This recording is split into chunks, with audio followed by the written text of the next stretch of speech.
Hey guys, how's it going? Hope you're doing well. My name is Crown, and today I'm going to read you some very interesting stories that I hope that you're gonna love. And now, without further ado, let's go!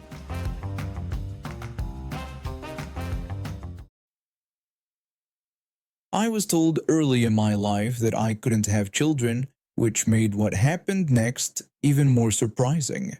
My first pregnancy caught everyone off guard, including my doctors. Despite being told it was impossible, there I was expecting a baby.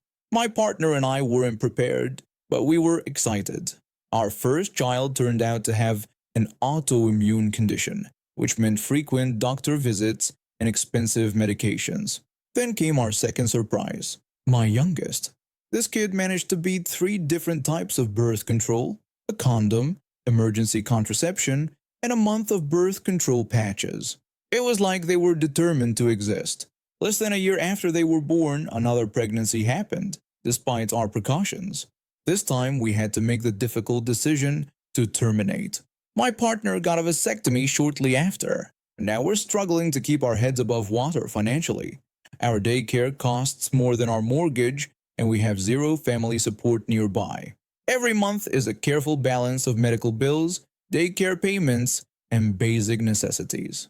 This brings me to what happened during the holidays. A couple months ago, we were visiting my parents, and I decided to spend an evening with my aunt and her husband. I've always admired my aunt's husband. Let's call him Uncle Religious. He's one of those genuinely good people who lives his faith through love and support. He's an amazing father and grandfather, and I've always wished I had that kind of family support system. While we were there, my aunt took my older child to work on a Lego advent calendar in another room. My toddler was happily playing with their dogs, and I was chatting with Uncle Religious in the living room. As we watched my toddler play, Uncle Religious commented on how precious my little one was. He then asked if we were planning to have any more children. I explained that 2 was definitely our limit, mentioning that my partner was now sterile and that we could barely manage with our current children. I emphasized that we lacked both the support and funds to care for another child without making our current children suffer. Uncle Religious responded with a gentle suggestion that we never know and that the next one could be an angel. Without thinking, I immediately replied that technically, the next one already was an angel. The room got quiet for a moment, and we both had this awkward cringe face. Uncle Religious quickly changed the subject, but I could tell my comment had hit differently than intended. I know he meant well. Family means everything to him. He has this wonderful support system with his kids and grandkids, and I think that's why he couldn't understand my perspective. Later that evening, my aunt pulled me aside. She quietly told me that she had overheard our conversation earlier. She acknowledged that while her husband meant well, she understood my position and recognized that not everyone has the support system they do. I opened up to her, admitting that sometimes I feel guilty about our decision, but I know it was the right choice for our family. She reassured me that I was doing what's best for my children, and that's what truly matters. She advised me not to let anyone make me feel otherwise, even well-meaning religious uncles. We shared a knowing smile, and somehow that small moment of understanding made the whole evening better. It's nice when someone acknowledges that parenting isn't one size fits all, and that doing what's right for your family sometimes means making tough choices. My aunt later told me she had a serious conversation with Uncle Religious about being more mindful of other people's circumstances.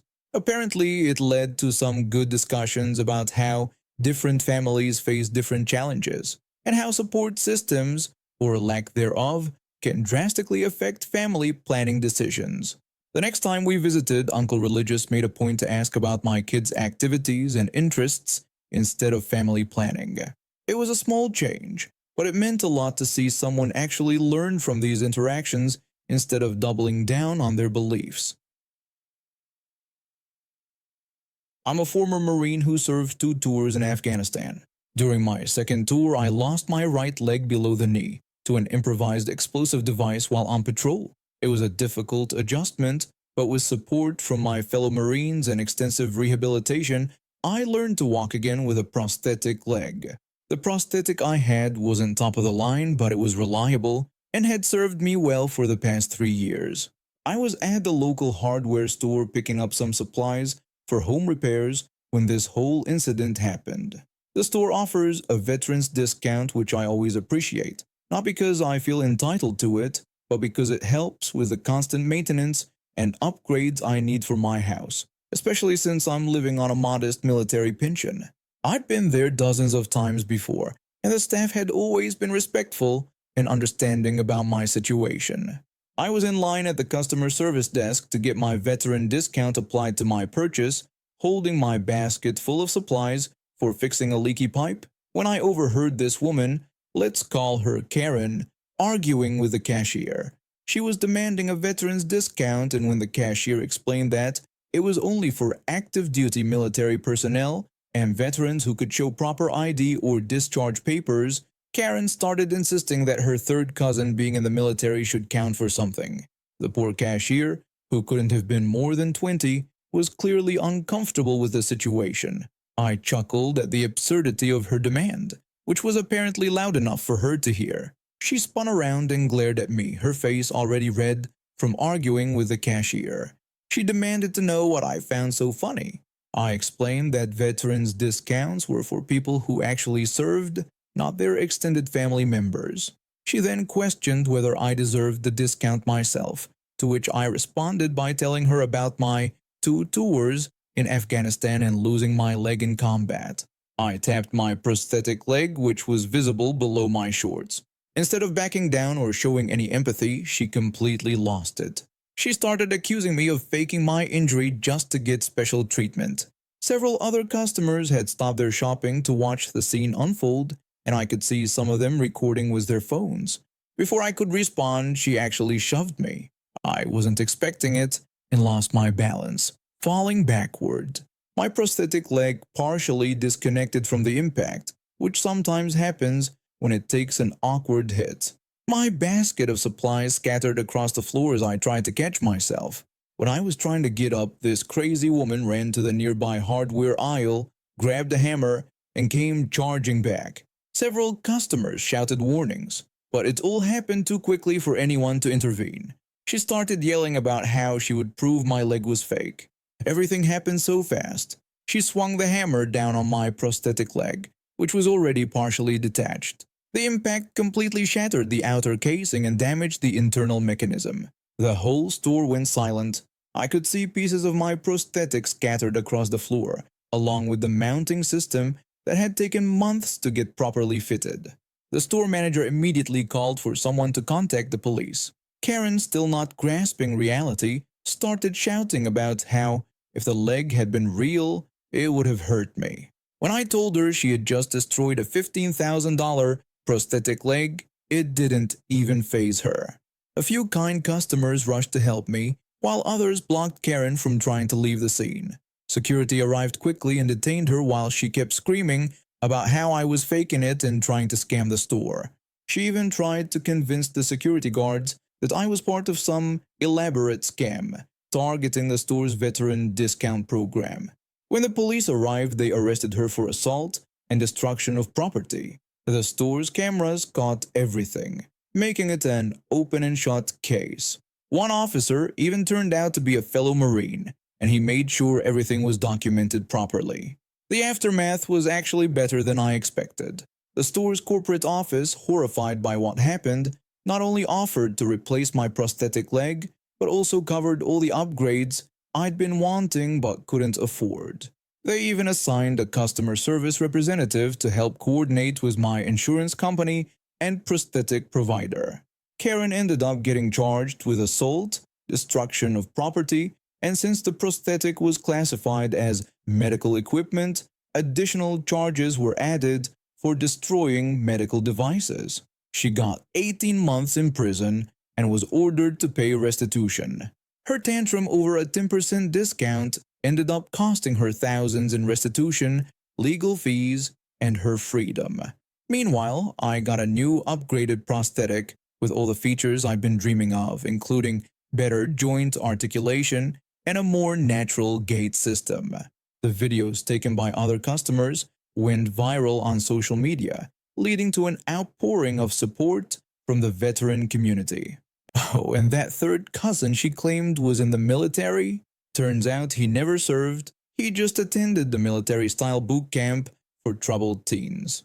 The prosecutor had a field day with that one during her trial. During sentencing, the judge, a Vietnam veteran himself, gave her a stern lecture about respecting those who served and the severity of destroying medical equipment. I heard she spent her first month in prison trying to convince everyone that she was the real victim in all this. I've been working at Crafty Corner for about 3 years now. It wasn't my dream job, but after graduating with an art degree and realizing that becoming a full-time artist wasn't going to pay the bills immediately, I needed something to keep me afloat. The craft store seemed like a perfect fit. I could stay connected to art supplies, help other creative people, and maybe even get some employee discounts on materials for my own work. Most days were pretty routine. Stock shelves, help customers find specific items, answer questions about different art supplies. But there was this one day that really stands out in my memory, mostly because it showed me how to deal with one of retail's biggest headaches: parents who treat stores like playgrounds. I was restocking the glass and ceramic section, which was basically a disaster waiting to happen. We had these tall shelves filled with delicate items: glass vases, ceramic figurines, decorative plates, you name it. One wrong move and you'd have a symphony of shattering glass. That's why we usually took extra care in this section. So there I was, carefully placing some new crystal figurines on the shelf when this woman walked in. At first I thought she had brought an entire soccer team with her, but it turned out to be just 4 kids. Before I could even process what was happening, she just let them loose. Like, literally unleashed chaos into a store full of breakable items. The kids started playing some weird combination of tag and Marco Polo. You know, the pool game. Except this wasn't a pool. This was a store full of sharp, fragile, expensive items. I heard one kid shouting Marco while the others responded with Polo, and then came the crash. That was the sound of me nearly dropping a $50 vase, because one of them ran straight into my legs. I managed to catch it, but my heart was in my throat. 10 minutes later, another kid yelled that they couldn't be caught, followed by another thump. This time a different kid had run backward. Yes, backward. Right into me in a store full of glass. I knew I had to do something before someone got hurt, or we had to call an ambulance. Now I'd been in retail long enough to know that directly confronting parents about their kids usually ends badly. They get defensive, angry, and sometimes even more defiant. I'd seen my co-workers try the direct approach before, politely asking parents to control their children, only to be met with angry responses about how they were just being kids and accusations about not understanding because we didn't have children ourselves. Yeah, no, I wasn't going to go that route. Instead, I decided to try something a bit more creative. I walked to the same aisle where the mom was browsing paint supplies, pretending to be super focused on arranging some brushes. I lifted my hand to my headset, making sure she could see me, and spoke in my most concerned customer service voice about needing the first aid kit because of broken glass in aisle 13, asking if anyone had cleaned it up yet, and saying I'd head over there with the sweep kit while hoping no one would step on it. The change was instant. The woman's head snapped up like someone had yanked it with a string. Her face went from relaxed browsing to panic in about half a second. She immediately started yelling for her kids to come to her. When one of them tried to protest, she repeated her demand even more forcefully. It was like watching a shepherd with the world's best trained sheepdog. Within seconds, all 4 kids were clustered around her cart, looking confused but compliant. For the rest of their shopping trip, those kids didn't stray more than 2 feet from their mother's side. She actually started lecturing them about store safety, warning them about why they shouldn't run in stores and the dangers of broken glass. I had to turn away to hide my smirk. The irony was just too much. After they left, my co-worker at the register couldn't stop laughing. She told me how brilliant the trick was and that she would definitely be stealing it. I told her to go ahead, but reminded her that the key was to sound concerned rather than smug. It's all about making them think it's their idea to control their kids. Since then, I've used this technique countless times. It works about 90% of the time, especially if you throw in some keywords like sharp, emergency, or incident report. The remaining 10%? Well, those are the truly entitled ones who think their precious angels can do no wrong. For them, we have security on speed dial. The funny thing is, that woman came back a few weeks later. Her kids were practically glued to her side, and I overheard her telling another parent about the dangers of letting children run in stores. I guess some lessons do stick, even if they come from a completely made-up situation. I've always been conscious about where my food comes from, but living in the city made it challenging to source high-quality meat directly from farms. After my husband and I moved to a more rural area last year, we started exploring local farming communities. The final push came when grocery store prices kept climbing, and I stumbled upon a Facebook post about a local farm selling beef by the half cow. The idea seemed perfect, supporting local agriculture while getting better quality meat at a lower price per pound. After doing some research and crunching numbers, I reached out to the farm.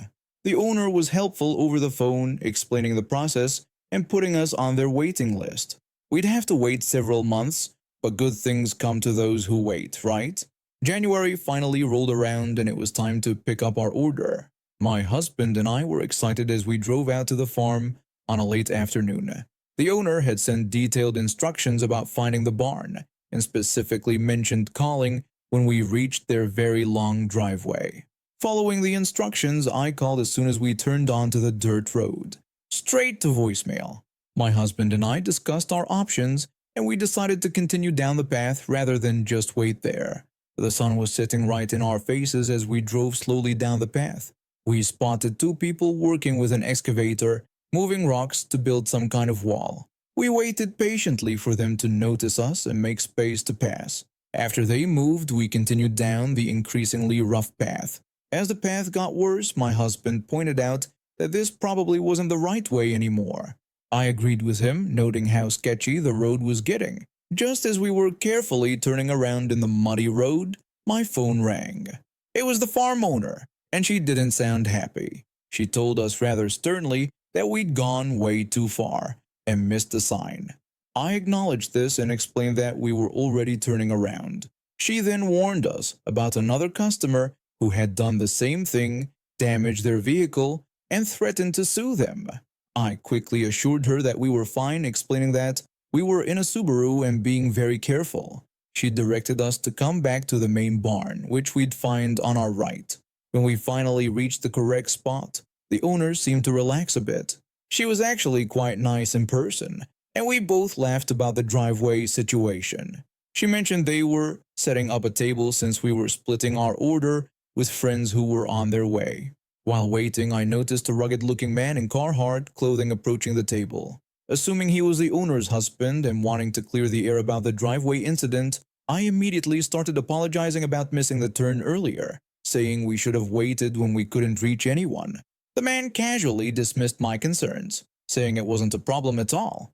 I felt relieved until the owner came out of the barn and asked the man which pickup he was there for. It turned out he was just another customer picking up his order. My husband couldn't contain his laughter as I turned bright red. The other customer, bless his heart, just played along with my mistaken apology and went about his business. My husband kept grinning and shaking his head, and I knew this would become one of those stories he'd love telling at parties. Our friends arrived shortly after, and by the time we finished dividing up the meat, even the owner was chuckling about the whole thing. My husband still brings it up whenever we're giving someone directions to our house. He always makes sure to tell them to call when they reach the driveway, and jokingly warns them that if they see a guy in Carhartt, they shouldn't apologize to him because he probably doesn't work there. And now we have reached the end of today's stories. Thank you for watching, and see you next time.